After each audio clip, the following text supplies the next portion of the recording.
करने के लिए तैयारी करते हैं। तो सबसे पहले स्टार्ट करूंगा कि एक बच्चा है, हम जब बच्चे होते हैं सबसे ज्यादा जो हम सीखते हैं, जैसी ऐसी चीजें हमें वो सिखाती हैं जो हमें मरने तक, हमारी पूरी जिंदगी एक व्यवहारिक ज्ञान के रूप में, एक अनुभव के रूप में हमारे साथ रहती हैं। अच्छा करना है हमें, बुरा नहीं करना, किसी के साथ बुरा नहीं करना, सबके साथ अच्छा करना है, चोरी नहीं करनी, झूठ नहीं बोलना, नहीं जाने कितनी सारी चीजें, कितना सारा व्यवहारिक ज्ञान वो हमें बिना किताबों की देती रहती है, समझाती रहती है।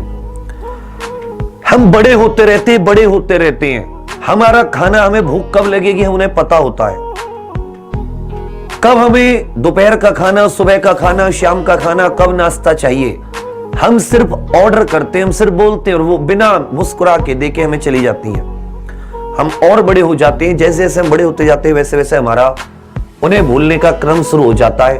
उनके संघर्ष को हम लोग तुच्छ समझने लगते हैं और हमें जो जितनी बाकी सांसारिक चीजें, दुनियावी चीजें वो हमें घेर लेती हैं। हम सोचते नहीं हम सबसे बड़े राजा हैं, लेकिन हमें राजा बनाने में जिसने उसने सीढ़ियां तैयार नहीं की, हमारे लिए वो सीढ़ियां बन गई। मतलब खुद हमारे लिए हमारी जो माता होती हैं वो सीढ़ियां बनती है और फिर कहते बेटा मैं तेरी सीढ़ी हूं, जहां भी जैसे भी तुझे कोई तकलीफ नहीं होने दूंगी, तेरे पैरों के नीचे जितने कांटे हैं उनके ऊपर मैं हूं, तू मेरे ऊपर है, तो आराम से अपना सफर कर।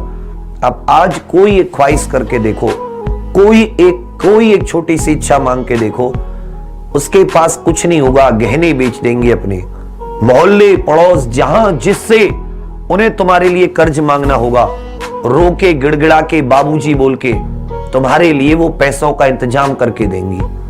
तुम आज कोई ख्वाहिश करके अपनी उन्हें बता दो, वो स्वयं को नष्ट कर लेंगी, लेकिन तुम्हें एक अच्छा जीवन देने में कोई कसर नहीं करेंगी। पूरे घर का काम, तुम्हारी देखभाल और तब से करती आ रही है तुम्हारे जन्म से तुम्हारे लिए, और जब तक तुम रहोगे तब तक करने की कोशिश करती हैं, तुम्हारी खुशियां देखती हैं। तो हमारा एक फर्ज बनता है अपनी पूरी जिंदगी में कि हम उस मां को जिसने हमारे लिए उस संघर्ष को झेला है, हम उसके उस संघर्ष को यदि एक धन्यवाद दे सकें तो धन्यवाद दें कि जब वो गली से निकले तो लोग कहें कि इनका बेटा या इनकी बेटी कामयाब है। और हम जानते हैं कि हमारे समाज में सरकारी नौकरी को एक ऐसी ही कामयाबी माना जाता है। आप गवर्नमेंट नौकरी लें, आप एसएससी में लें, आप एनटीपीसी में लें, आप राज्य पुलिस में लें, आप किसी और अन्य गवर्नमेंट नौकरी लें, वो जो आपकी सैलरी होगी, वो जो आपकी तनख्वाह होगी, उससे आप अपने घर को मजबूती दें, उन्हें एक अच्छी जिंदगी दें। उनका जब बुढ़ापा होगा उसमें उन्हें सहारा दें, उनका सहारा बने पूरी जिंदगी में। तो एक ख्वाब, एक सपना अपनी मम्मी के लिए, अपनी माता जी के लिए देखकर प्रतिज्ञा लीजिए कि जब भी मैं अपने पथ से भटकूंगा, जब भी मुझे ये लगेगा मेरे मन में कि मैं नहीं कर सकता, मेरा ध्यान भटकेगा, मैं अपने लक्ष्य से भटकूंगा, तो सदैव याद करना उस ममता की मूरत के संघर्ष को कि अगर वो अपने रास्ते से भटक गई होती, उन्होंने तुम्हारे लिए अपने कर्तव्य करने से चूक गई होती, तो आज तुम यहां नहीं होते।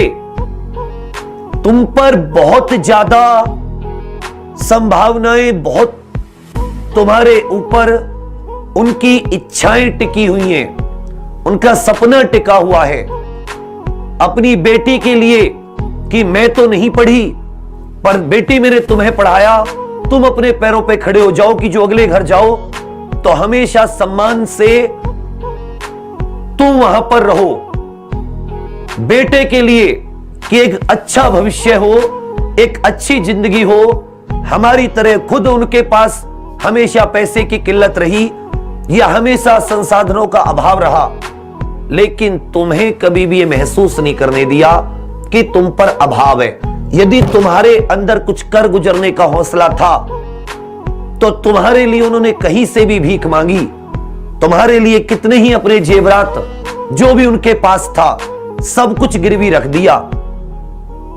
1 या 2 साड़ियों में अपना जीवन काटा। पैरों में बेबाई खुल गई, हाथ खुरदुरे हो गए, मेहनत की, मजदूरी की, लेकिन अगर तुम्हारे अंदर करने का हौसला था तो तुम्हारे लिए संसाधनों का इंतजाम करके दिया। तो अब एक प्रतिज्ञा ले लो कि इस बार 1 साल अपनी मम्मी के लिए, अपनी मातृ के लिए, अपनी जननी के लिए इस तरह की मेहनत करूंगा जैसे उसने 25 साल, 22 साल, यदि तुम 22 साल के हो, 18 के हो तो 18 साल के, 25 के हो तो 25 साल के, कि जितना उसने मुझे लेकर जन्म से आज तक, अब तक मुझे पालने पोसने में की है, मुझे बड़ा करने में की है, उस 25 साल की मेहनत को 1 साल में बदल दूंगा। उस 25 साल के उस संघर्ष को 1 साल में समाहित कर दूंगा। इतनी मेहनत करूंगा जब